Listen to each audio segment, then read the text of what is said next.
माननीय गृह मंत्री जी।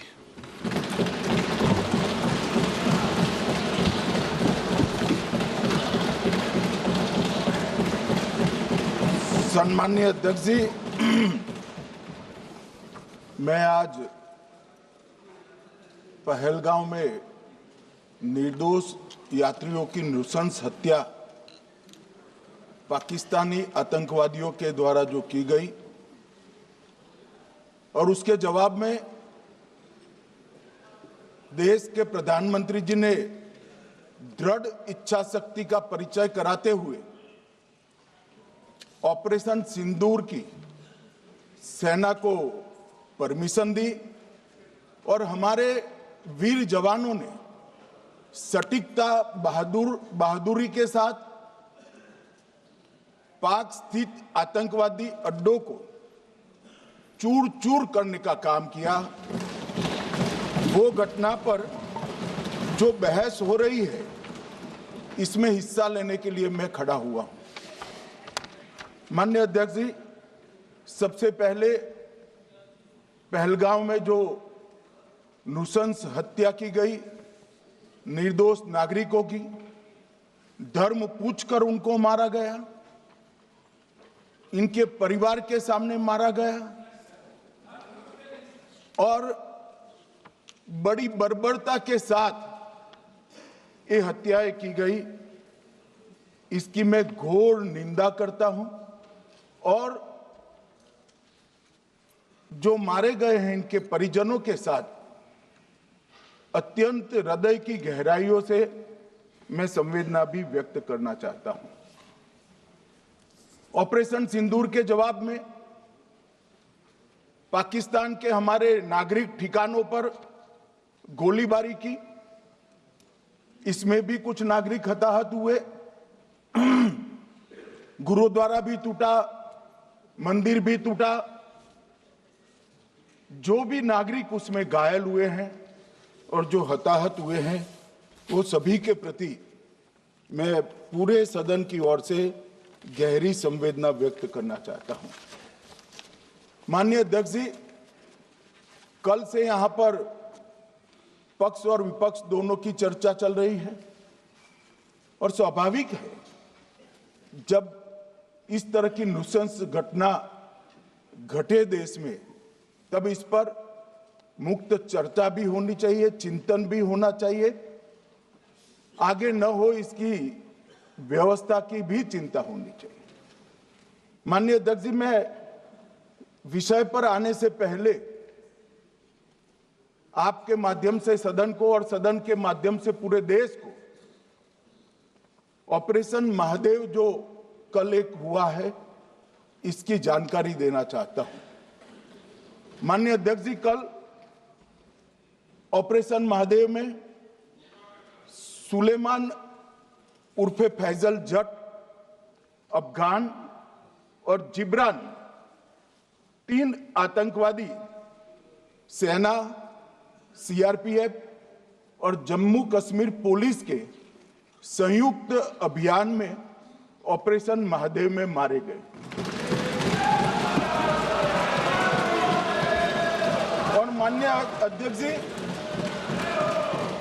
ये जो सुलेमान है, ए श्रेणी का लश्कर तोयबा का कमांडर था पहलगांव हमले में, और गगनगिर आतंकी हमले में वो लिप्त था। इसके ढेर सारे सबूत हमारी एजेंसियों के पास है। अफगान ए श्रेणी का लश्कर तैयबा का आतंकवादी था और जिब्रान भी ए ग्रेड आतंकवादी था। और माननीय अध्यक्ष जी, मैं सदन को और सदन के माध्यम से पूरे देश को बताना चाहता हूं, जिन्होंने बैसरन घाटी में हमारे प्रवासियों को, नागरिकों को मारा था, ये तीनों आतंकवादी ये थे और तीनों मारे गए।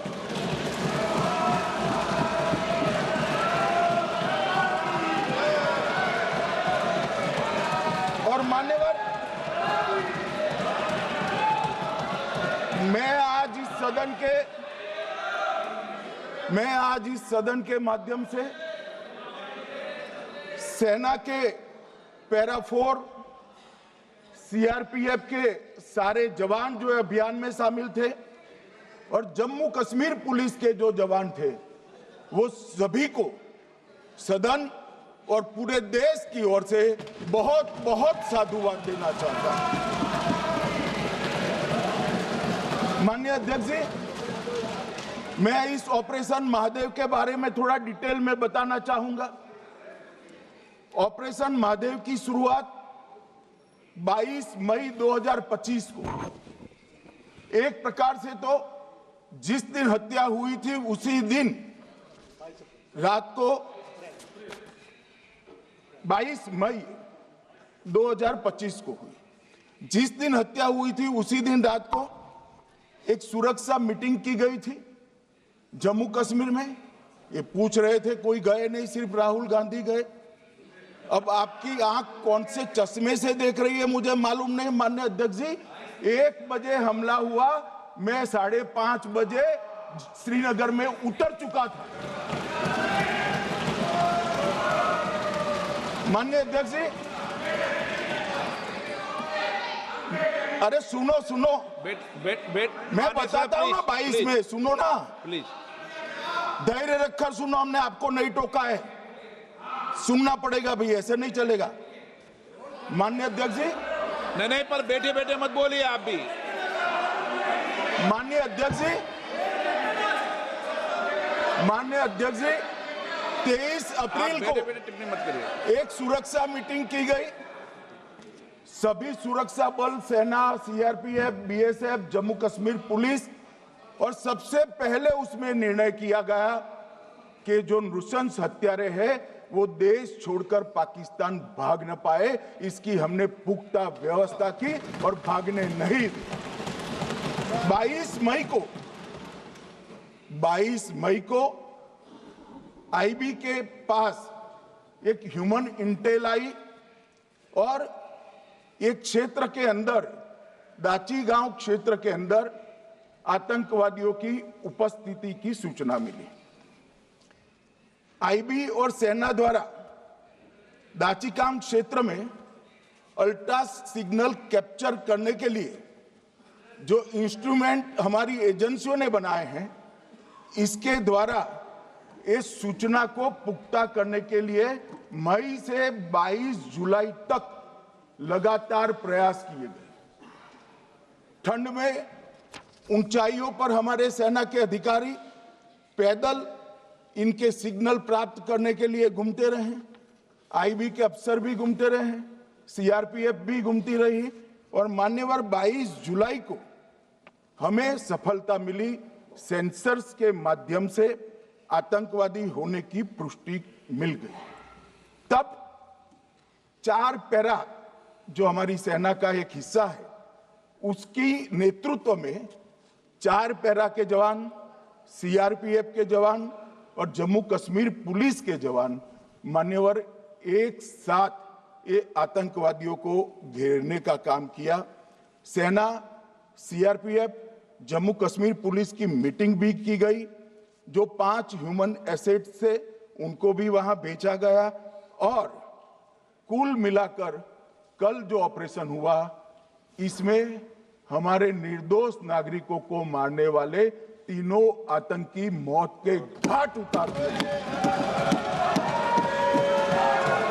मान्यवर, तीनों के नाम मैंने बताए हैं, सुलेमान उर्फे फैजल जट, अफगान और जिब्रान। मान्यवर, वो तो एक आशंका थी कि यही लोगों ने घटना की है, मगर मैं बाद में एनआईए की जांच पर आता हूं, एनआईए ने पहले से ही इनको, जिन्होंने आसरा लिया था, वो लोगों को गिरफ्तार कर रखा था। उनको खाना पहुंचाने वाले लोगों को अपने कब्जे में रखा था। तो जब आतंकवादियों के शव श्रीनगर आए, इनसे पहचान कराई गई। 4 लोगों ने पहचान लिया, यही 3 लोग थे जिन्होंने पहलगांव में आतंकी घटना को,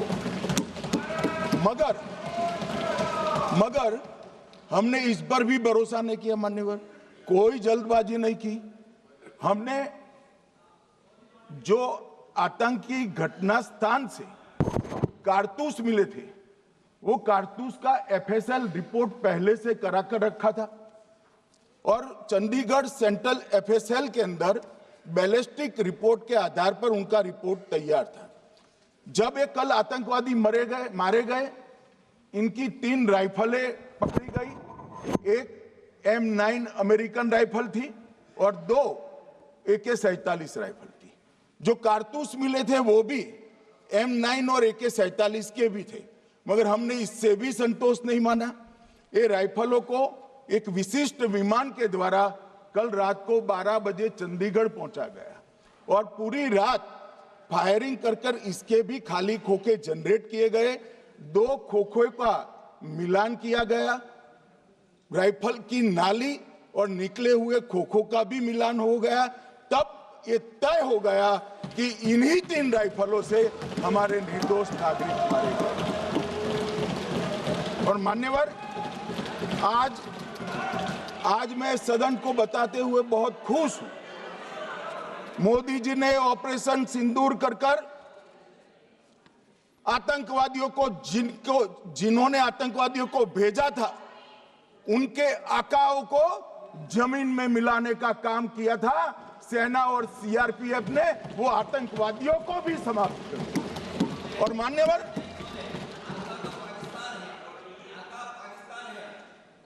कौन पाकिस्तान से आपकी बात होती है क्या?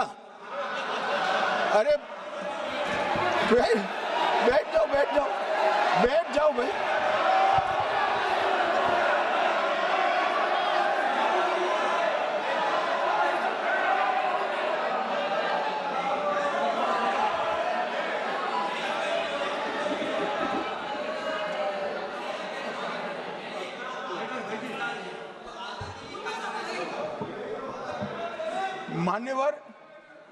मान्यवर, मैं बताता हूं कैसे इनके आका मारे गए, वो भी नाम के साथ बताता हूं, जगह के साथ बताता हूं, घंटे, मिनट और सेकंड के साथ बताता हूं।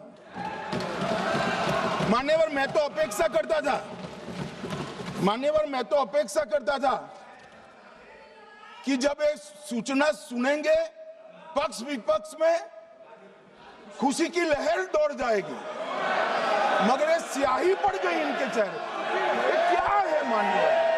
किस तरह की पॉलिटिक्स? भाई, आतंकवादी मारे गए, आपको इसका भी आनंद नहीं है?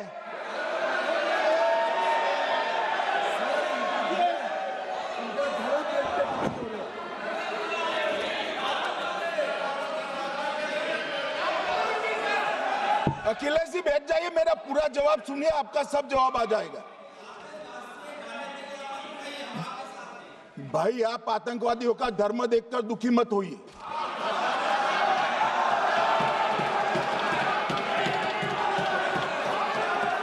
अखिलेश बैठ जाइए यार।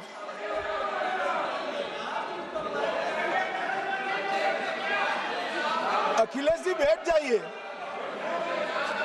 मान्यवर, किसी को संशय रखने की जरूरत नहीं है। बैलिस्टिक रिपोर्ट मेरे पास है, मेरे हाथ में है और 6 वैज्ञानिकों ने इसको क्रॉस चेक किया है।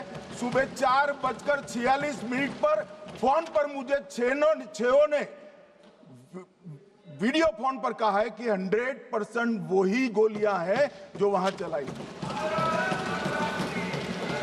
मान्यवर, ये हमारे देश की सेना, सीआरपीएफ और जम्मू कश्मीर पुलिस, ये तीनों का एक साझा बहुत बड़ा कामयाबी है, जिस पर 140 करोड़ को नाज होना चाहिए, देश की जनता को नाज। मान्यवर, मैं तो गया था वहां पर जब ये घटना हुई। दूसरे दिन इनके परिजनों को मिला था। 6 दिन की शादी वाली बच्ची विधवा होकर मेरे सामने खड़ी थी। आज तक मैं वो दृश्य नहीं भूल सकता। मगर आज सारे परिजनों को मैं कहना चाहता हूं कि मोदी जी ने ऑपरेशन सिंदूर से भेजने वालों को भी मारा और हमारे सुरक्षा बलों ने जिनको भेजा था उनको भी मारा और एक ऐसा सबक सिखाया है कि आने वाले कई दिनों तक कोई ऐसी हिम्मत नहीं कर पाएगा। मान्यवर, मैं थोड़ा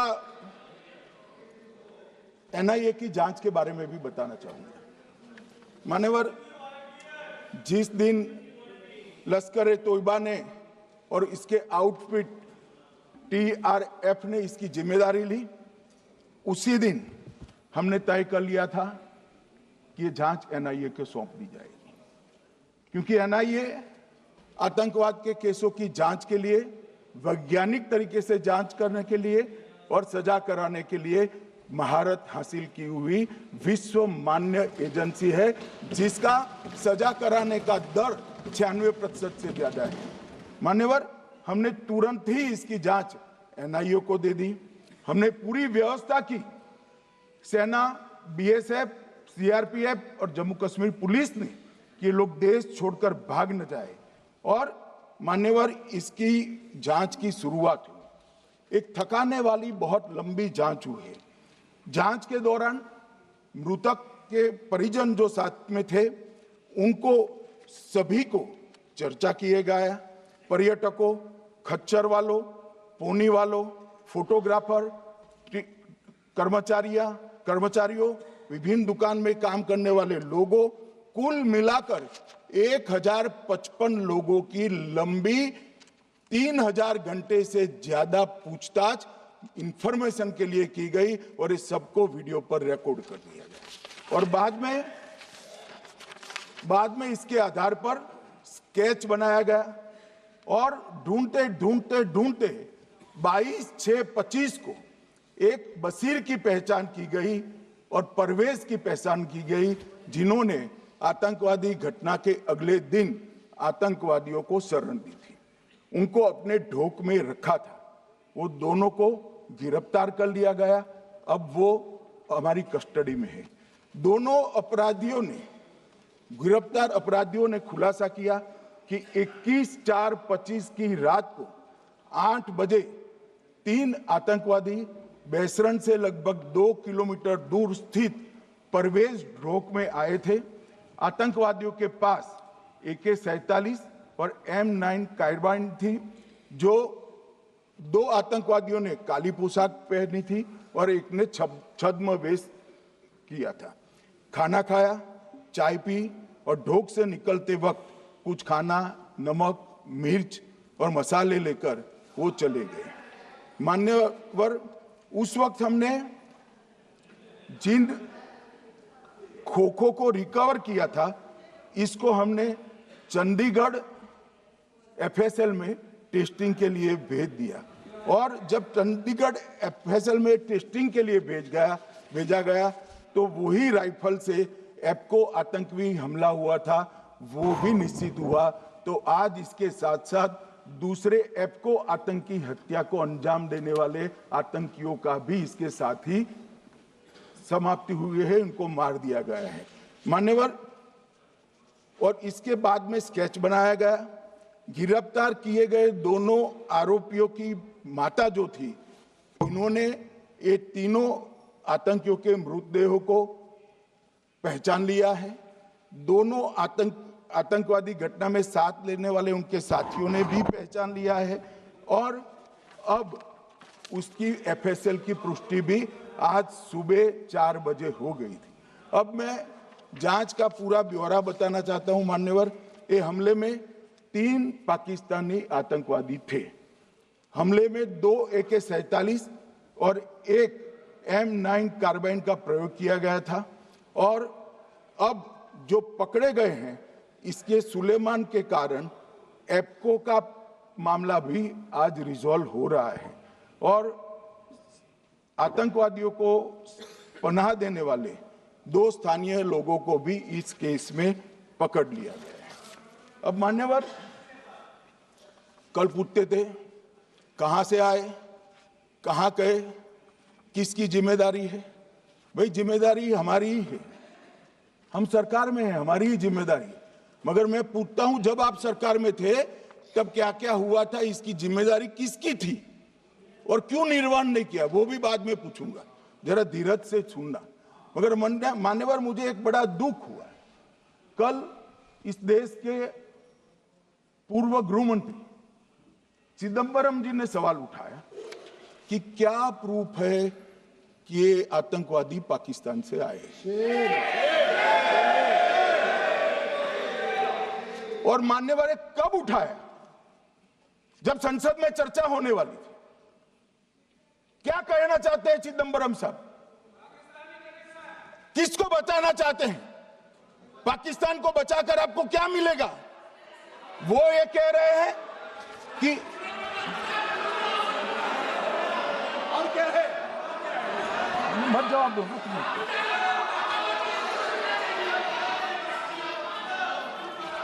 मान्यवर हमारे पास, मैं आज चिदंबरम साहब को कहना चाहता हूं, मैं आज चिदंबरम साहब को आपके माध्यम से कहना चाहता हूं, हमारे पास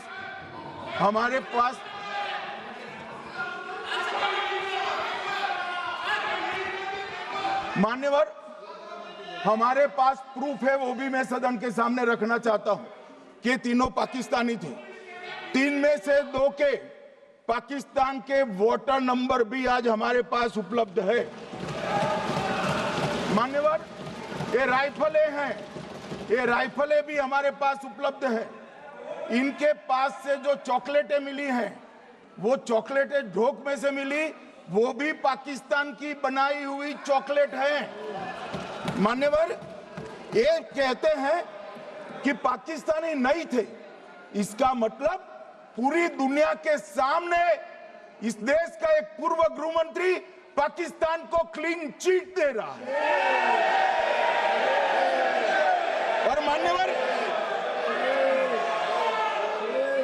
और मान्यवर वो पाकिस्तानी आतंकवादी नहीं थे ऐसा बोलकर श्री चिदंबरम अगर पाकिस्तानी आतंकवादी नहीं थे तो पाकिस्तान पर हमला क्यों किया, वो भी सवाल खड़ा कर रहे हैं। मान्यवर आज पूरी दुनिया ने हमारे संसद सदस्य गए थे, स्वीकारा था कि हमला पाकिस्तान ने किया है। और इस देश का गृह मंत्री जो कांग्रेस पार्टी से आता है, वो कहता है कि क्या सबूत है। अरे मुझसे मांगते, मैं दे देता। टीवी से मांगते हैं, पूरी दुनिया के सामने उजागर करते हैं, सच सुबह खड़ा करते हैं। पाकिस्तान को बचाने का इनका ये षड्यंत्र आज 130 करोड़ लोग जान रहे हैं। बच नहीं पाओगे आप लोग, बच नहीं पाओगे। मान्यवर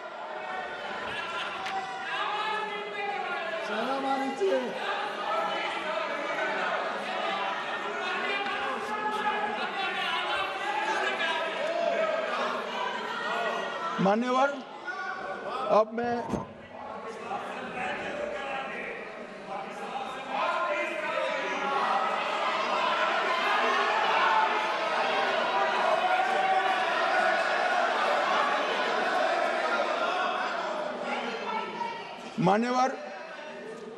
मैं पहलगांव आतंकी हमला और ऑपरेशन सिंदूर, ये दोनों घटनाक्रम के लिए मान्यवर ये अभी से थक जाते हैं।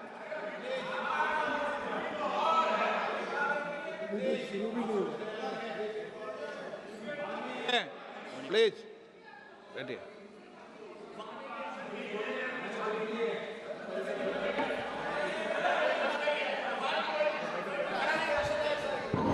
मान्यवर मैं आपके माध्यम से कहना चाहता हूं, थोड़ा धैर्य रखे भैया, अभी तो शुरू हुआ है, अभी तो शुरू हुआ है। मान्यवर मैं पहलगांव आतंकी हमला और ऑपरेशन सिंदूर के बारे में पूरा घटनाक्रम बताना चाहता हूं। कल ढेर सारे सवाल उठाए। वैसे तो मुझे लगता था कि कल रक्षा मंत्री जी के भाषण के बाद शायद कांग्रेस पार्टी सपोर्ट में भाषण देना शुरू करेगी और अगर थोड़ी बहुत जनता की इच्छा की परख होती तो वो ही करते, मगर नहीं करा। क्योंकि रक्षा मंत्री जी ने बहुत बारीकी से ऑपरेशन सिंदूर की सफलता, इसकी जरूरियात, इसकी प्रासंगिकता और इसके परिणाम, इसके बारे में बहुत अच्छे तरीके से सदन के माध्यम से पूरी देश की जनता के सामने रखा जाए। मगर फिर भी उन्होंने बहुत सारे सवाल किए। अब सवाल किए हैं तो मुझे जवाब देना भी पड़ेगा, उनको सुनना भी पड़ेगा। मान्यवर, मैं पूरा घटनाक्रम बताना चाहता हूं। मान्यवर, 22 अप्रैल को पहलगांव में आतंकवादी हमला हुआ। इसमें 26 लोग मारे गए, 25 भारतीय और 1 नेपाली नागरिक। हमने उसी वक्त मैं श्रीनगर जाने के लिए निकल गया। रात को ही सुरक्षा बलों की मीटिंग कर ये भाग न पाए इसकी व्यवस्था की। माननीय मोदी जी ने 23 और 30 अप्रैल को CCS की मीटिंग चेयर की। ये कह रहे हैं, मैं आज बताना चाहता हूं कि CCS की 23 अप्रैल की मीटिंग में क्या हुआ। सबसे पहला कांग्रेस पार्टी का ब्लंडर था सिंधु जल संधि, इसको स्थगित करने का काम नरेंद्र मोदी जी ने किया। हमने अटारी के माध्यम से एकीकृत जांच चौकी जो चलती थी उसको बंद कर दिया। पाकिस्तानी नागरिकों के सार्क वीजा को सस्पेंड कर सभी को वापस पाकिस्तान भेजने का काम किया। पाकिस्तान स्थित उच्चायोग ने रक्षा, सैन्य, नौसेना के सलाहकारों को अवांछनीय व्यक्ति घोषित किया, संख्या को 55 से घटाकर 30 किया और CCS ने ये संकल्प लिया कि जहां पर भी ये आतंकवादी छुपे हैं उनको और उनकी ट्रेनिंग करने वाले अड्डों को सेना, पुलिस, CRPF, BSF उचित जवाब देगी। मान्यवर, जिस तारीख को ये हुआ उसी दिन ये निर्णय हो चुका। मान्यवर, इसके बाद में कल गोगाई जी कहते थे मोदी जी 24 को पहलगाम जाने की जगह बिहार गए। सुनो यार। मान्यवर, मोदी जी जब ये पहलगाम घटना हुई यहां नहीं थे, विदेश में थे। आने के बाद तुरंत CCS बैठक की और मोदी जी जिस दिन बिहार गए उस दिन पहलगाम में कुछ नहीं, कोई नहीं था, सिर्फ राहुल गांधी थे। सारे लोग चले गए थे, सारे लोग वहां से अपने अपने ठिकाने पर चले गए थे। मगर इन्होंने एक बात कही, उस पर मेरी आपत्ति है। मान्यवर, उन्होंने कहा 24 अप्रैल को चुनावी भाषण किया। मान्यवर, देश का नेतृत्व करने वाले देश के प्रधानमंत्री की फर्ज होती है कि देश की संप्रभुता पर, देश के नागरिकों पर अगर ऐसा जघन्य हमला होता है तो जनता की भावनाओं के अनुरूप जवाब देना चाहिए। मान्यवर, मैं आज आपकी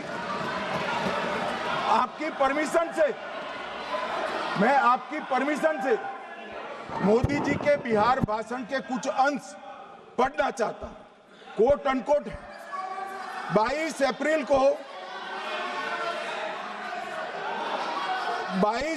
को पहलगाम का यह हमला केवल निहत्थे पर्यटकों पर नहीं बल्कि पूरे भारत की आत्मा पर एक दुस्साहसपूर्ण प्रहार है। आतंकवाद के प्रति दृढ़ और कड़ा रुख, आतंकियों और इसके हमले की साजिश रखने वालों की कल्पना से भी बढ़कर उनको सजा दी जाए। मान्यवर, महत्वपूर्ण है आतंकियों और इसकी साजिश रचने वाले दोनों को। आतंकियों की बची खुची जमीन भी मिट्टी में मिलाने का समय आ गया है। 140 करोड़ भारतीय इस बात के लिए एकजुट है कि आतंक के आकाओं की कमर तोड़ दी जाएगी। भारत हरेक आतंकवादी और उनके समर्थकों की पहचान करेगा, उनका पता लगाएगा और उन्हें दंडित करेगा। आतंकवाद कभी भी भारत की आत्मा नहीं तोड़ पाएगा। न्याय सुनिश्चित करने का मैं हर संभव प्रयास करूंगा। अनकोट। अब इसमें किसी को चुनावी भाषण दिखाई पड़ता है तो उसकी समझ शक्ति पर बहुत सारे सवालिया निशान लग जाते हैं। ये चुनावी भाषण नहीं है।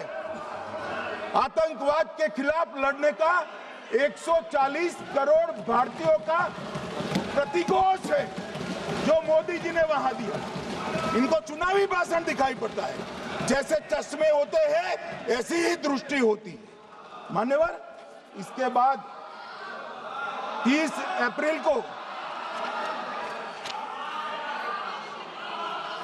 मान्यवर 30 अप्रैल को सीसीएस की बैठक हुई, पहले 23 को हुई थी। उसमें सशस्त्र बलों को पूर्ण ऑपरेशन की फ्रीडम दे दी गई।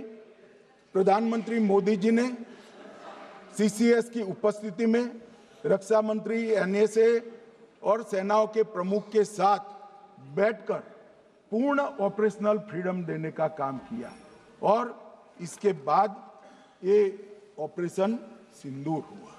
मान्यवर, ऑपरेशन सिंदूर 7 मई को रात को 1:04 से 4 मिनट से 1:24 तक चला। उसमें पाकिस्तान के 9 आतंकी ठिकानों को ध्वस्त कर दिया और पूरी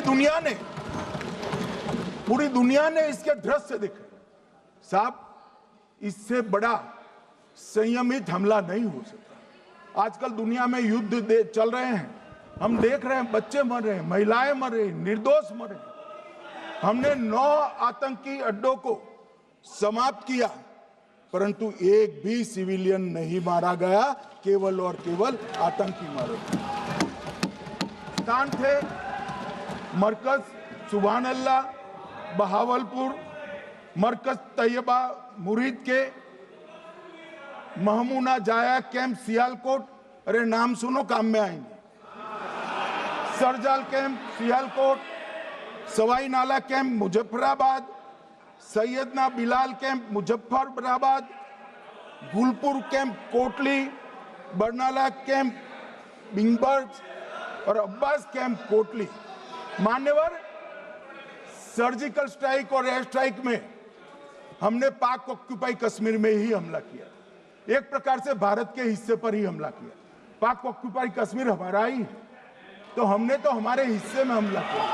मगर इस बार 100 किलोमीटर अंदर घुसकर पाकिस्तान की भूमि पर आतंकवादियों को तबाह करने का काम। और मान्यवर, ये आतंकी के ठिकानों पर हमला हुआ, इसमें मारा कौन गया?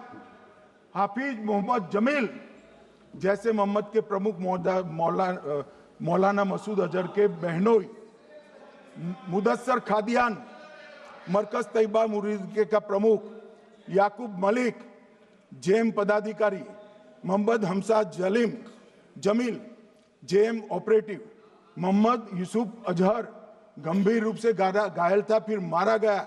जैसे मोहम्मद का आमिर मोहम्मद हसन खान गंभीर रूप से घायल था, फिर मारा गया।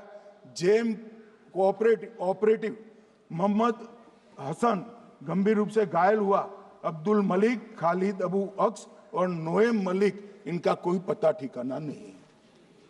और मान्यवर, ये पूछते थे मुझे कल कि पहलगांव के दोषी कहां गए, वो पहलगांव के दोषी कहां गए? ये जो मैंने, अरे सुनो ना यार, ये जो 10 मैंने नाम पढ़े हैं, इसमें से 8 ये चिदंबरम एंड कंपनी के समय में आतंकवादी घटना घटाने वाले लोगों को नरेंद्र मोदी जी ने मारा। ये हमें पूछते हैं कहां गए? अरे भाई, आपके समय में जो छुप गए थे उनको चुन चुन कर हमारी सेना ने समाप्त कर दिया है। और ये 10 नहीं, कल राजनाथ जी घबराते बोले हैं, अब ऑथेंटिक शब्द का है, मैं बढ़ा नहीं सकता, मगर कम से कम 100 लोगों को हमारी सेना ने समाप्त, 100 से अधिक लोगों को हमारी सेना ने समाप्त करने का काम। मान्यवर, और इस पर भी गर्व नहीं कर सकते आप, इस पर भी गर्व नहीं कर सकते।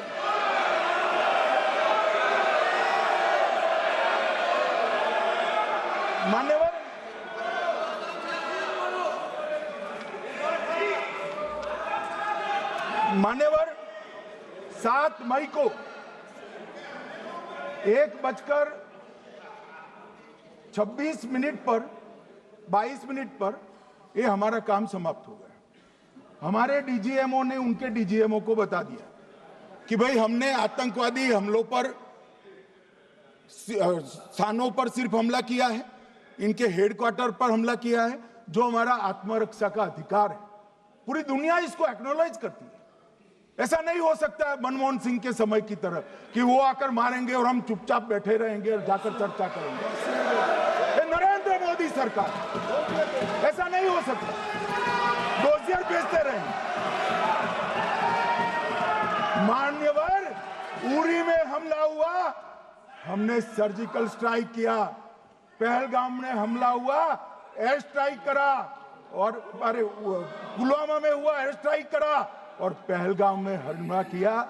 100 किलोमीटर अंदर जाकर 9 अड्डों और 100 से ज्यादा आतंकवादी को समाप्त। मान्यवर, अब देखिए,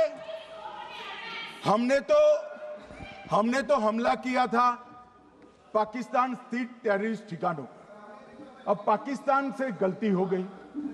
टेररिस्ट ठिकानों पर जो हमला किया था उसको वो अपने पर का हमला मान बैठे, और पूरी दुनिया में कहते थे कि हमारा टेररिज्म से कोई लेन देन नहीं है। ये तो अब ऐसे ही ग्रुप करते, हम तो विक्टिम है, जो मनमोहन सिंह ने सर्टिफाइड भी कर दिया था कि ये भी विक्टिम है। मान्यवर, मगर दूसरे दिन इनकी श्रद्धांजलि का कार्यक्रम हुआ और पाकिस्तान को मालूम नहीं पड़ा कि ये पूरी दुनिया देखेगी। सेना के आला अफसर उनके नमाजे जनाजा में उपस्थित हुए, उनके जनाजे को कंधा दिया, और ये सारे आतंकवादियों के जनाजे के जुलूस के अंदर पाकिस्तानी सेना, इनके अफसर, आईएसआई के अफसर, वहां की पुलिस के अफसर अश्रुभीनी आंख के साथ जुड़े थे। और मान्यवर, ये सिंदूर ने पाकिस्तान को पूरी दुनिया में एक्सपोज कर दिया कि पाकिस्तान के अंदर टेररिज्म स्टेट स्पॉन्सर्ड टेररिज्म है। ये पूरी तरह से, मान्यवर, पूरी तरह से एक्सपोज हो गया। 8 मई को पाकिस्तान ने हमारे रिहायशी इलाकों में हमला किया, हमारे सेना के अड्डों पर हमला किया, मगर एक भी मिसाइल से उनका कुछ नुकसान नहीं कर पाई। बहुत नजदीक से की हुई गोलाबारी के कारण हमारे गुरुद्वारा टूटा, एक मंदिर टूटा, कुछ हमारे नागरिक हताहत हुए। और दूसरे दिन 9 मई को मोदी जी ने सेना को हुक्म दिया, एक मीटिंग करी, राजनाथ जी, मोदी जी, एनएसए, सेना के सारे अध्यक्ष, और जवाब देने का तय किया और उनके 11 एयरबेस को क्षतिग्रस्त करने का काम किया। मान्यवर, 8 एयरबेस इतने सटीक तरीके से तोड़े गए, पाकिस्तान की पूरी एयर डिफेंस सिस्टम धरी की धरी रहेगी, कुछ नहीं कर पाई।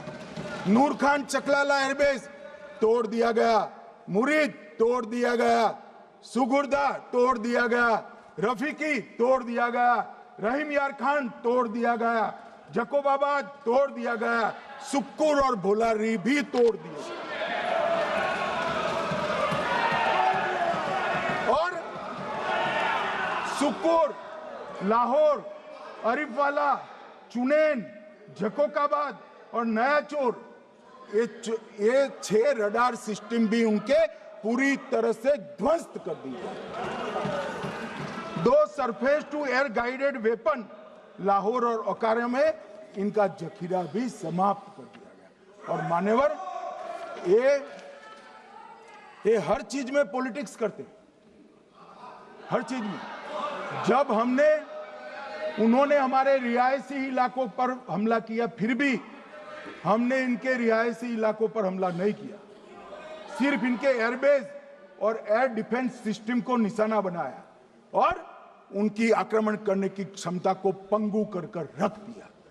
हमारी पूरी सेना, पूरी वायुसेना, पूरी नौसेना अक्षुण्ण थी और उनकी हमला करने की क्षमता को हमने छिन्न विछिन्न कर दिया। पाकिस्तान के पास शरण में आने के अलावा और कोई चारा ही नहीं था। इसलिए मान्यवर, इसलिए 10 मई को डीजीएमओ ने, पाकिस्तान के डीजीएमओ ने भारत के डीजीएमओ को फोन किया और 5 बजे हमने इस संघर्ष को विराम किया। अब मान्यवर,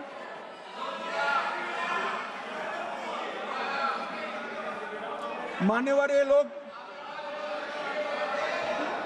लोग कल सवाल उठा रहे थे कि इतनी अच्छी पोजीशन में थे, आपने युद्ध क्यों नहीं किया? युद्ध के कई परिणाम होते हैं मान्यवर, करना न करना वो सोचकर करना पड़ता है। मगर मैं इसी देश के इतिहास से कुछ घटनाएं बताना चाहता हूं। 1948 में मान्यवर, कश्मीर में हमारी सेनाएं निर्णायक बढ़त पर थी। सरदार पटेल ना बोलते रहे, जवाहरलाल नेहरू जी ने एक तरफा युद्ध विराम कर दिया। और मान्यवर, मैं बड़ी जिम्मेदारी के साथ कहता हूं, मैं इतिहास का विद्यार्थी हूं। पाक ऑक्यूपाई कश्मीर का अगर अस्तित्व है तो जवाहरलाल नेहरू जी की ये युद्ध विराम के कारण है। इसका जिम्मेदार जवाहरलाल नेहरू है।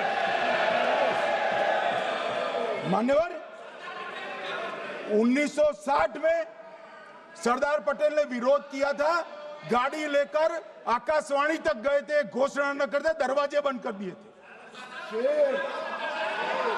मान्यवर, 1960 में सिंधु जल पर भौगोलिक व रणनीतिक रूप से हम बड़े मजबूत थे और उन्होंने सिंधु समझौता क्या किया? 80% भारत का पानी पाकिस्तान को दे दिया। मान्यवर, 62 के लड़ाई की बात मैं बाद में करता हूं। 65 की लड़ाई में हाजीपीर जैसे स्ट्रेटेजिक जगह पर हमने कब्जा किया था। 66 में उसको लौटा दिया गया। मैं 71 के युद्ध की भी बात करना चाहता हूं। मान्यवर, 71 में कल राजनाथ जी ने भी बताया, पूरे देश ने इंदिरा जी का समर्थन किया। उन्होंने पाकिस्तान के 2 टुकड़े कर दिए। बहुत बड़ी विजय थी भारत की और सदियों तक भारत इस विजय पर गर्व करेगा। हम सब भी करते हैं, हमें कोई आपत्ति नहीं। मगर हुआ क्या मान्यवर? युद्ध की विजय की चकाचौंध में क्या हुआ? 93 हजार युद्धबंदी हमारे पास थे, 93,000, और 15,000 वर्ग किलोमीटर क्षेत्र पाकिस्तान का हमारे पास था। 93,000 युद्धबंदी, उस वक्त की पाकिस्तान की सेना का 42% और 15,000 वर्ग किलोमीटर क्षेत्र। मगर शिमला में समझौता हुआ, पाक ऑक्यूपाई कश्मीर मांगना ही भूल गए। अगर उस वक्त पाक ऑक्यूपाई कश्मीर मांग लेते, न रहेगा बांस, न बजती बांसुरी। ये कैंप तोड़ने की जरूरत न पड़ती साहब आपको, हमको। मान्यवर, इतना ही नहीं, पाक ऑक्यूपाई कश्मीर तो नहीं लिया, मांगना ही भूल गए। 15,000 वर्ग किलोमीटर की जीती हुई भूमि भी वापस दे दी। तय हुआ था पाकिस्तानी नरसंहार के लिए युद्ध अपराध न्यायाधिकरण बनेगा, नहीं बना। सेना ने पूर्वी पाकिस्तान में नरसंहार किया था। 195 पाकिस्तानी अधिकारियों पर मुकदमा चढ़ना था। भुट्टो अपने साथ इंदिरा जी के सामने से छुड़ा कर ले गए। जनरल मानेक शॉ का एक कोट अनकोट कहता हूं, जनरल मानेक शॉ का, जो एक प्रकार से आर्किटेक्ट माने जाते हैं बांग्लादेश विजय के, इन्होंने कहा कि भुट्टो ने भारत के नेतृत्व को मूर्ख बनाया।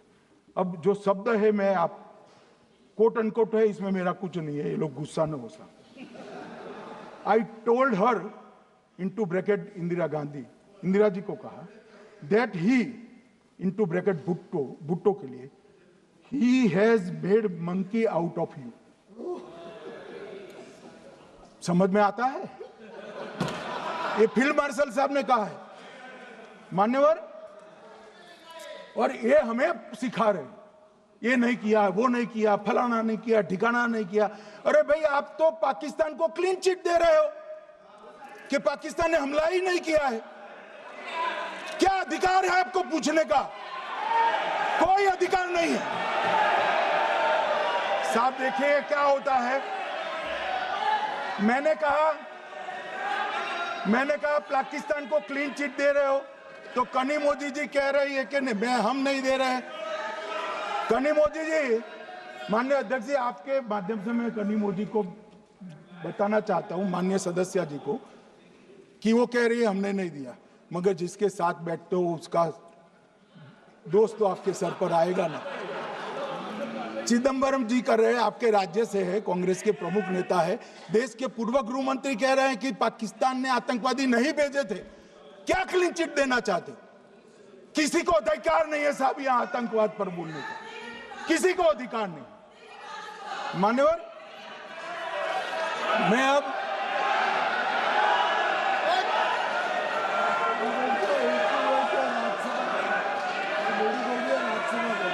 मान्यवर, मैं उनको बताना चाहता हूं, अभी आधा भी नहीं हुआ है, जरा सुनो।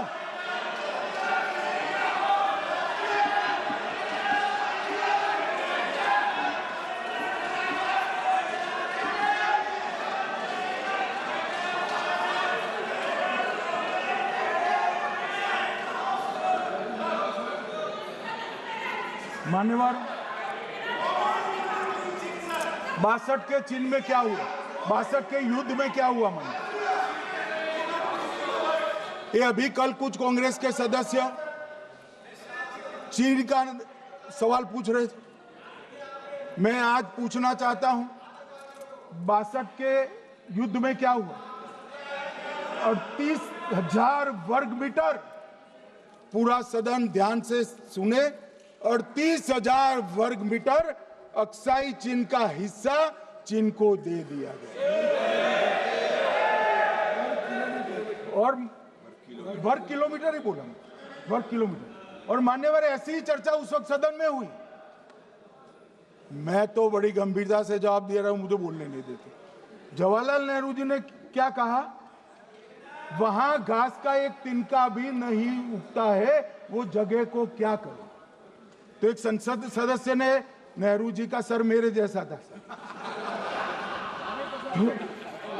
महावीर प्रसाद त्यागी जी ने कहा कि आपके सर पर भी एक बाल नहीं, वो चीन बेच दे क्या?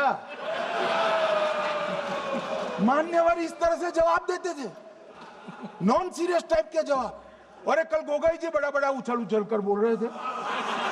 अरे गोगोई जी, आपको मालूम है उन्होंने चीन के बारे में, आसाम के बारे में क्या कहा था?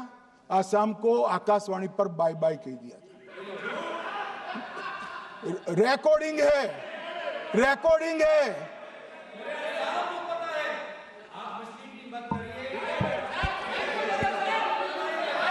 मान्यवर, मैं भी सहमत हूं, पूरे आसाम को पता है। मान्यवर,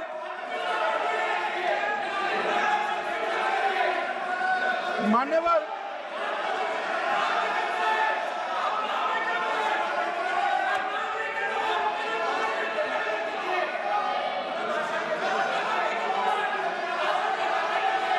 मान्यवर, मुझे मालूम है पूरे आसाम को पता है, इसीलिए तो वो विरोध पक्ष में बैठे हैं वहां पर आसाम में, पूरे आसाम को पता है। और मान्यवर,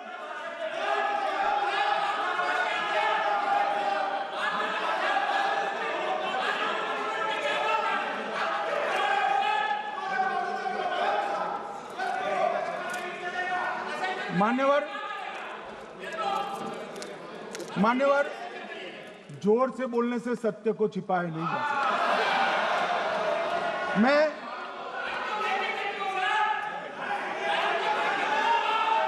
मान्यवर, मैं selected words of Jawaharlal Nehru series volume 29 पृष्ठ 231 पर से एक जवाहरलाल नेहरू जी के पत्र को कोट करना चाहता हूं। अनौपचारिक रूप से संयुक्त राज्य अमेरिका ने यह सुझाव दिया कि चीन को संयुक्त राष्ट्र में तो ले लिया जाए, मगर सुरक्षा परिषद को नहीं। सुरक्षा परिषद में भारत को लेना चाहिए। यह अमेरिका का प्रस्ताव था। नेहरू जी ने कहा हम इसे स्वीकार नहीं करते क्योंकि इससे चीन के साथ हमारे संबंध खराब होंगे और चीन जैसे महान देश को बुरा लगेगा।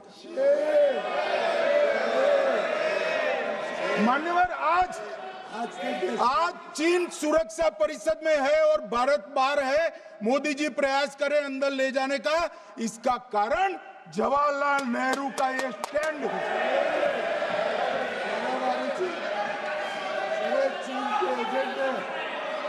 और मान्यवर, ये तो पीढ़ी दर पीढ़ी चलता आ रहा है। राजीव गांधी फाउंडेशन ने चीन के साथ एमओयू कर दिया।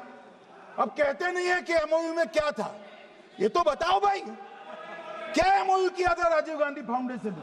और जब डोकलाम में हमारे सेना के जवान चीन की सेना के सामने आंख में आंख डालकर बैठे थे, वो चीन के राजदूत के साथ राहुल गांधी मीटिंग कर रहे थे।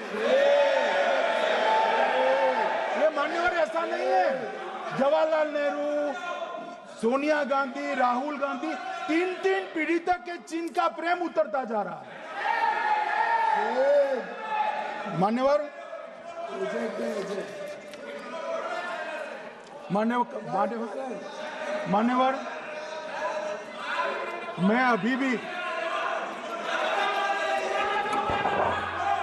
मैं अभी भी एक बात इस महान सदन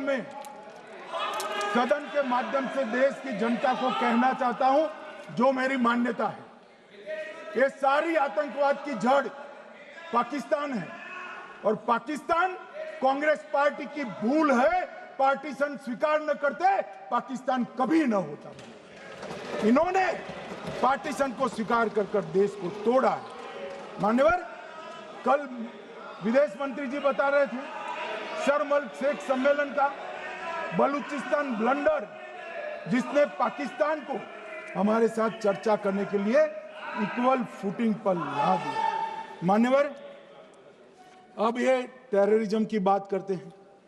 मैं इसमें भी पूरे देश की जनता को टेररिज्म की विगत 20 साल की स्थिति से अवगत कराना चाहता हूं। मान्यवर, अटल जी की सरकार थी। 2002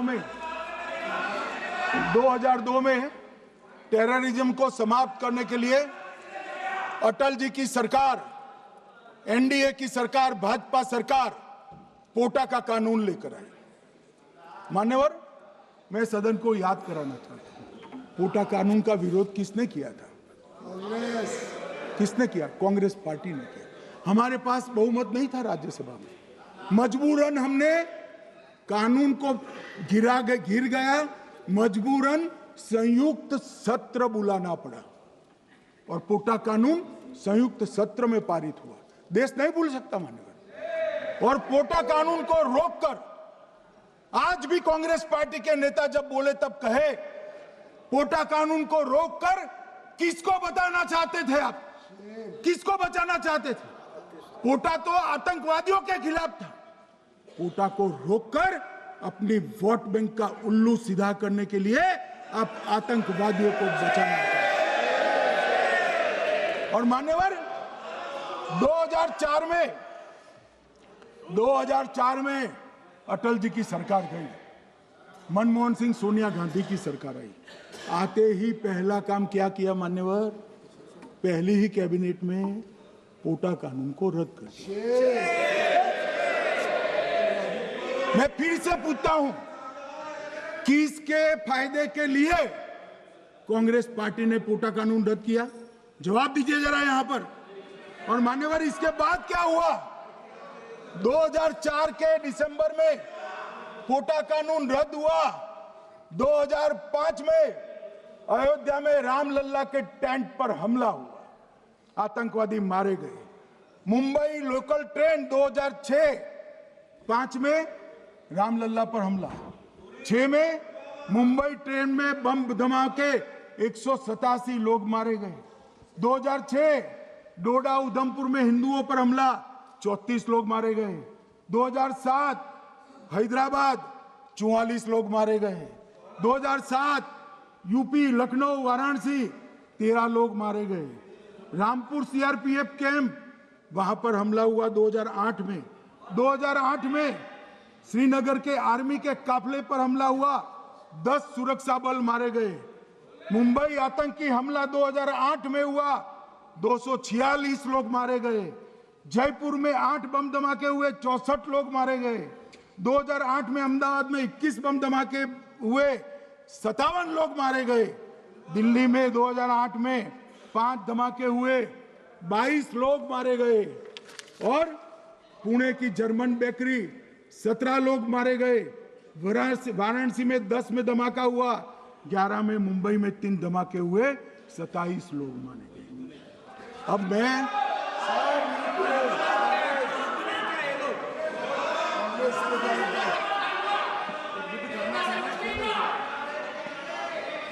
मान्यवर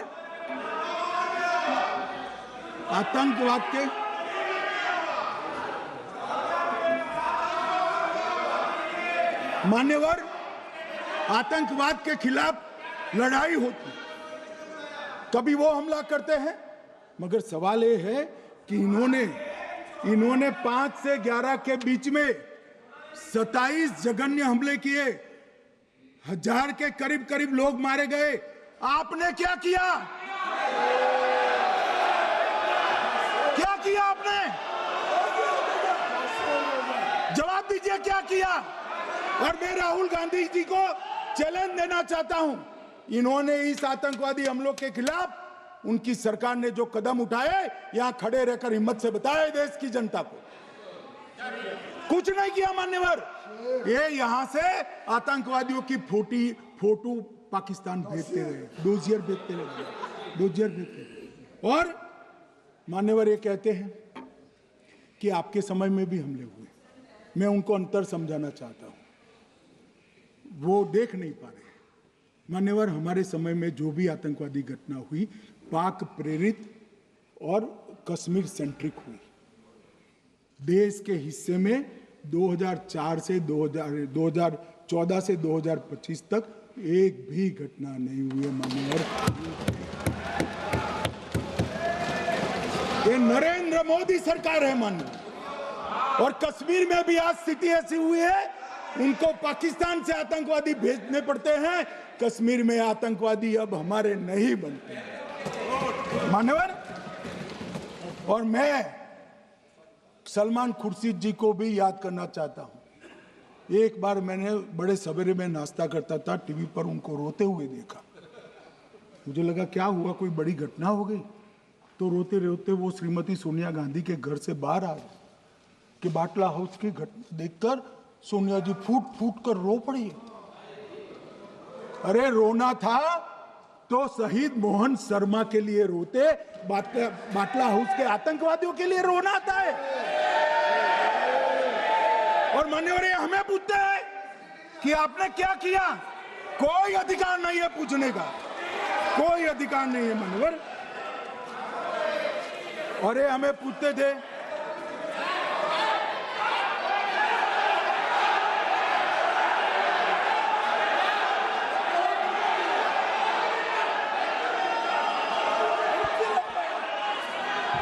मान्यवर, अभी 25% बाकी।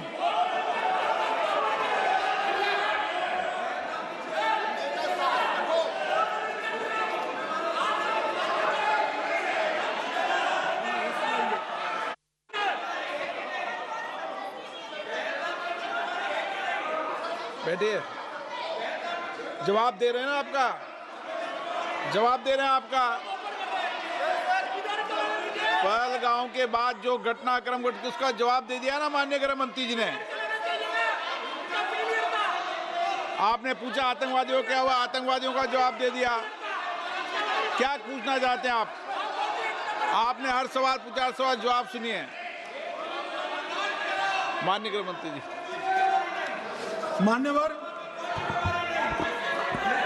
मान्यवर, इन लोगों को कल ऐसा था कि ये जो बेसरन के गुनहगार है वो पाकिस्तान भाग गए, तो बड़े आवाज से पूछते थे भाग गए भाग गए भाग गए, गृह मंत्री क्या करता है, जिम्मेदारी ले। हमारी तो सेना ने ठोक दिया, सीआरपीएफ ने ठोक दिया। मान्यवर, अब मेरा तो जवाब बनना ना देता है ना वो मांगना बनता है, मगर मैं उनको कुछ पूछना चाहता हूं।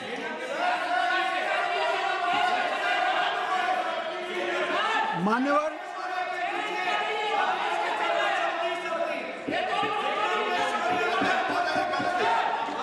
प्लीज, मारेगी तो सेना है ना, सेना अब ऐसे भी मारेगी ना, तो वो भी ये कह रहे हैं सेना और सीआईएसएफ ने मारा।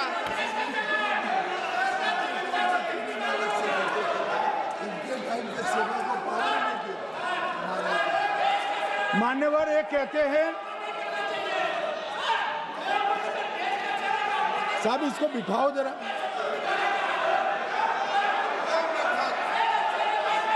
हाँ प्लीज, बैठिए बैठिए बैठिए बैठिए बैठिए।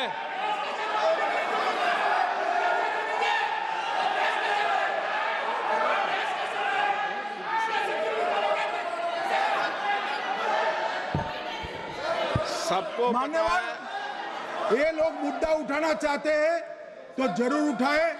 मैं आज सुबह ही सलमान खुर्शीद जी का वो इंटरव्यू मेरे मोबाइल में रिजर्व कर आया हूं। आप जब भी कहोगे ये पूरे टीवी पर बताने के लिए मैं तैयार हूं। सेव कर आया हूं। इनकी इच्छा है तो कल एक समय तय करिए, यहां बता दीजिए चारों टीवी में, और देश की जनता भी देख ले।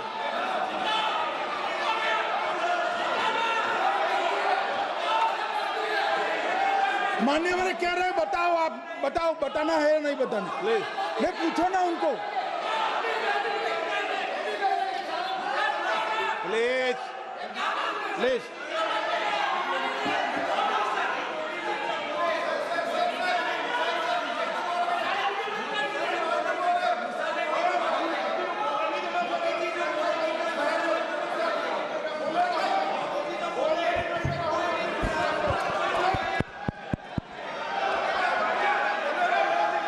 बिट्टू बैठ जाओ। मान्यवर, ये पूछ रहे थे कि क्यों भाग गए। अब मेरा समय काफी जाएगा, मैं जरा संक्षिप्त में कहता हूं, घटनाओं पर नहीं जाऊं। दाऊद इब्राहिम कासकर 1986 में भागा, श्री राजीव गांधी की सरकार। सैयद सलाउद्दीन 93 में भागा, कांग्रेस की सरकार। टाइगर मेमन 93 में भागा, कांग्रेस की सरकार। अनीस इब्राहिम कासकर 93 में भागा, इनकी सरकार। रियाज भटकल 2007 में भागा, इनकी सरकार। इकबाल भटकर 2010 में भागा, इनकी सरकार। मिर्जा सादाब बेग 2009 में भागा, इनकी सरकार। अब मान्यवर, मेरा तो जवाब मांग लिया, हमारे सुरक्षा बलों ने मेरा जवाब भी दे दिया, अब राहुल गांधी इसका जवाब दे।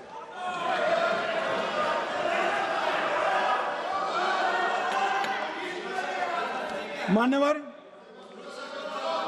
अब मैं कश्मीर के विषय में मैं बात करना चाहता हूं। कल कहते थे कि गृह मंत्री ने भाषण किया था कि 370 की कलम जाएगी तो आतंकवाद कम हो जाएगा। क्या हुआ? मान्यवर, मेरा हिसाब देना बनता है। हम भारतीय जनता पार्टी के कार्यकर्ता हैं, ये नरेंद्र मोदी जी की सरकार है, हम जवाबदेह होते हैं जनता के प्रति, संसद के प्रति और देश के हितों के प्रति। मैं आज देश की जनता के सामने 2004 से 14 और 2015 से 25 10-10 साल का लेखा जोखा रखना चाहता हूं। 2004 से 14 में अखंड सोनिया मनमोहन की सरकार थी 10 साल की, और 15 से 25 अखंड रूप से नरेंद्र मोदी जी की सरकार। कश्मीर में टेरर इंसिडेंट 7,217 हुए थे 2004 से 14 में। 70% की कमी के साथ 2150 हो गए 1525।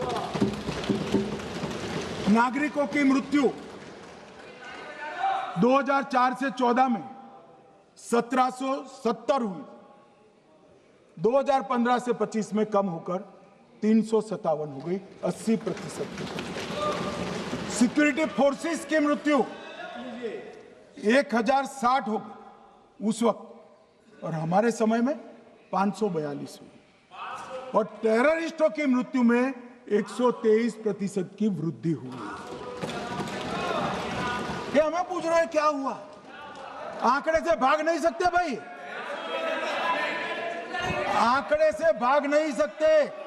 और अब मैं कहता हूं कि धारा 370 ने कश्मीर में आतंकवादी इकोसिस्टम को नष्ट कर दिया है, जिस धारा 370 को आपने इतने साल तक बचा कर। हमने जीरो टेरर प्लान बनाया है, एरिया डोमिनेशन प्लान बनाया है, मल्टी लेवल डिप्लॉयमेंट किया है, सुरक्षा जेलें बनाई हैं, 98% ट्रायल अब वीडियो पर हो रहे हैं। हमने संचार साधन बसाए हैं और 702 फोन विक्रेता जेल में डाले, 2667 सिम कार्ड बन गए। हमने एक जमाना था साहब, 10-10 हजार लोगों के जनाजे निकलते थे। पूरे देश ने घटनाएं देखी होगी, बुरहान वानी मर गए, फला मर गए, ढिका मर गए, 10-10 हजार। अब जो मारा जाता है उसको वही दफना दिया जाता है। किसी भी आतंकवादी को उसका महिमा मंडन करने के लिए जनाजे की इजाजत नरेंद्र मोदी के शासन में नहीं। मान्यवर, आतंकवादियों के सगे वाले और समर्थक चुन चुन कर हमने नौकरियों से निकाले, पासपोर्ट रद्द कर दिए हैं, गवर्नमेंट कॉन्ट्रैक्ट रद्द कर दिए हैं, 75 से ज्यादा आतंकी समर्थकों को कोर्ट से ऑर्डर लेकर सरकार से बर्खास्त कर दिया गया है। बार काउंसिल उनके समर्थकों से भरी थी, सस्पेंड कर नया लोकप्रिय चुनाव हमने कराया है। मान्यवर, कई संगठन बैन करे, मैं बाद में बताता हूं। विशेष यूएपीए अदालतें बनाई हैं, लगभग मार्च 22 से 25 के बीच में यूएपीए के 2267 मामले हमने जब्त किए हैं, दर्ज किए हैं, 374 कुर्की की है। और परिणाम क्या है मान्यवर? ये पूछ रहे हैं परिणाम क्या है? शुतुरमुख वृत्ति से अगर मिट्टी में सर रखकर बैठोगे तो कुछ नहीं, सूर्य भी नहीं दिखेगा। मान्यवर, परिणाम आया है। पहले ऑर्गेनाइज टॉन्ट पेल्टिंग साल की 2654 होती थी एवरेज इनकेस में। कितनी मान्यवर? 2654 पथराव होते हैं, 2024 में 0 हो गए। मान्यवर, ऑर्गेनाइज हड़ताल पाकिस्तान से ऐलान करते थे, घाटी बंद रहती थी। पाकिस्तान की भी हिम्मत नहीं है, घाटी में भी हिम्मत नहीं है। इनके समय में साल में 132 दिन घाटी बंद रहती थी, अब ऑर्गेनाइज हड़ताल 3 साल से 0 है। मान्यवर, टॉन्ट पेल्टिंग में नागरिकों की मृत्यु हर साल 112 होती थी, 3 साल से नागरिकों की मृत्यु 0 है। मान्यवर, जख्मी होते थे 6235 लोग टॉन्ट पेल्टिंग में, आज 0। मान्यवर, आज मैं बताता हूं, एक समय में हुर्रियत के नेताओं को यहां वीआईपी ट्रीटमेंट मिलती, हुर्रियत के साथ चर्चा करते थे, और ये हुर्रियत वाले आते थे, रेड कारपेट पूरा रोड खाली कर सीधा आता था, और मनमोहन सरकार के दूत इनके साथ चर्चा करते थे। सारे हुर्रियत के कंपोनेंट हमने बैन कर दिए हैं, सारे जेल की सलाखों के पीछे। हम कोई हुर्रियत से बात करना नहीं चाहते। मैं सदन में नरेंद्र मोदी जी की नीति दोहराना चाहता हूं। हुर्रियत टेररिस्ट संगठनों के आउटफिट है, हम इनसे बात नहीं करेंगे। हम अगर किसी से बात करेंगे तो घाटी के युवाओं के साथ बात करेंगे, हुर्रियत के साथ बात।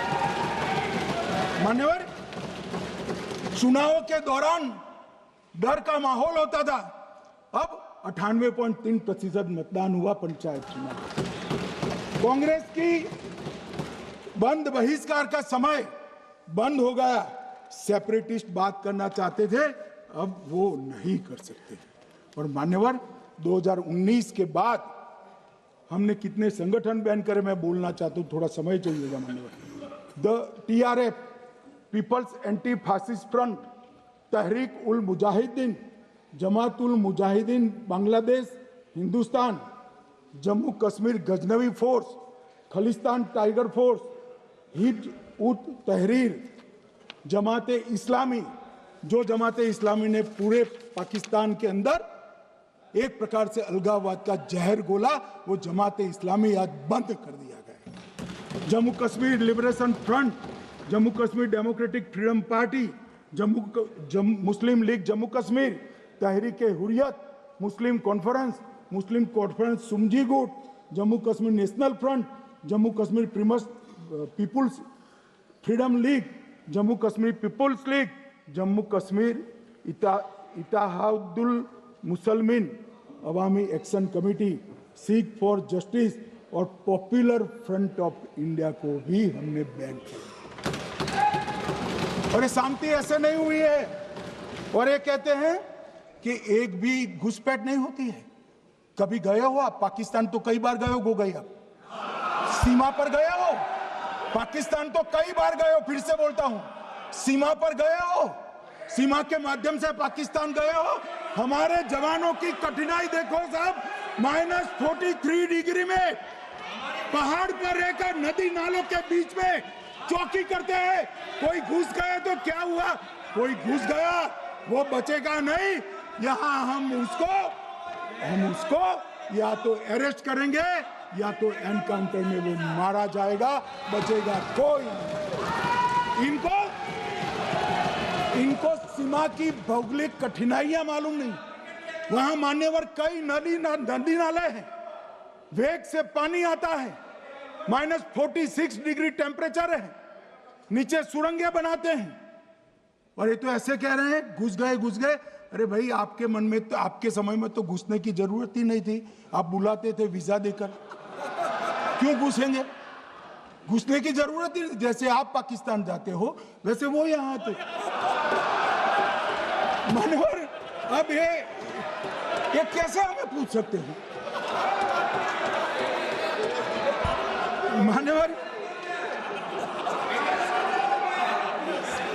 मान्यवर, मैं समझ रहा हूं, मान्यवर मैं समझ रहा हूं, पोटा का विरोध करने वाले को नरेंद्र मोदी की आतंकवादी विरोधी नीति नहीं पसंद आई। मैं समझ रहा हूं, पोटा रद्द करने वाले को नरेंद्र मोदी जी की एंटी टेरर नीति पसंद नहीं आई। मैं समझ रहा हूं, टेररिस्टों का बचाव कर वोट बैंक बनाने वालों को एक कोई नीति पसंद नहीं आएगी। मानवर, इसका विरोधी होना है। परंतु मैं आज एक बात यहाँ सदन के सामने आपके माध्यम से सदन को और दुनिया को बताना चाहता हूँ। मानवर, ये नरेंद्र मोदी सरकार है, टेररिज्म के खिलाफ हमारी जीरो टॉलरेंस की नीति है, ऑफर है, और हम विजयी हो। और मान्यवर, मैं फिर से अंत में ऑपरेशन महादेव में जुड़े हुए सेना, CRPF और जम्मू कश्मीर पुलिस के सभी जवानों को 2 हाथ जोड़कर प्रणाम कर बहुत बहुत साधुवाद।